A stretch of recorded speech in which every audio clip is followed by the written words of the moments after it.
And that was a hard-fought game in their win over the Celtics. That felt like a playoff game, not week one of the season. But we didn't get the one thing we wanted, Richard. Oh. We all wanted to see Ben Simmons take and make that first career NBA three-pointer.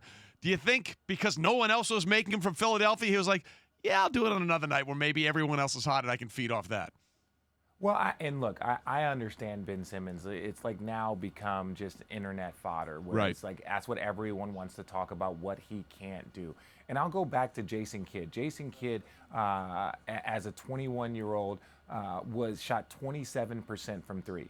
Normally, your jumper as a player is one of the last things that you develop. It can take multiple years to develop not only a jumper, but a consistent jumper. And Jason Kidd ended his career top 5 all time in three-pointers made, right? So when you look at this, and I'm not saying Ben Simmons is going to get to that place, but he can get to a spot where he knocks him down consistently. But let's also look at who this kid is at 21 years old. He's taken his team to the postseason twice. He's won Rookie of the Year. He's an all-star. There's a lot of things that this kid does, and so for us to just consistently harp on him making a three, if he were to shoot 30% from three, then we wouldn't talk about it. We would just say he needs to improve it. But the fact that he doesn't shoot it, now that becomes like the focal point. But the kid is a great player if he never shoots or makes the three. But I think it's an important part to their game and to their growth and his growth. Yeah, he needs to do it for our entertainment values. What do you need to think? He needs to think about us a little bit more. So we're talking to Richard Jefferson, our ESPN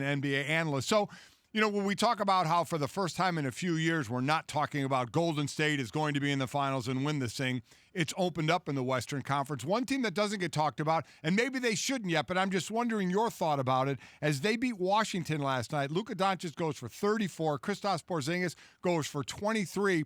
What's the value and the thumbs up, thumbs down? Where are we on the Dallas Mavericks? I think they're very, very good, very, very talented, but I think you have two young players that have yet to prove that they can win at a high level. And we're talking about the Western Conference, where lots of teams got better. The Lakers weren't in the postseason. Everyone expects them to be in the postseason this year, right? This is a team that got better. Utah got better. Portland got better. The Clippers got better. So to say that the Mavericks are going to put themselves in a position to get into the postseason, I think that's a little early.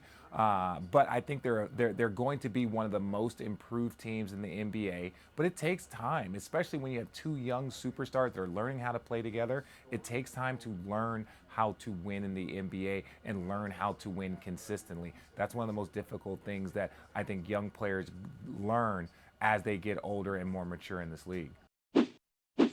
Thanks so much for watching ESPN on YouTube. For more sports analysis and highlights, download the ESPN app. And for live streaming and premium content, subscribe to ESPN+.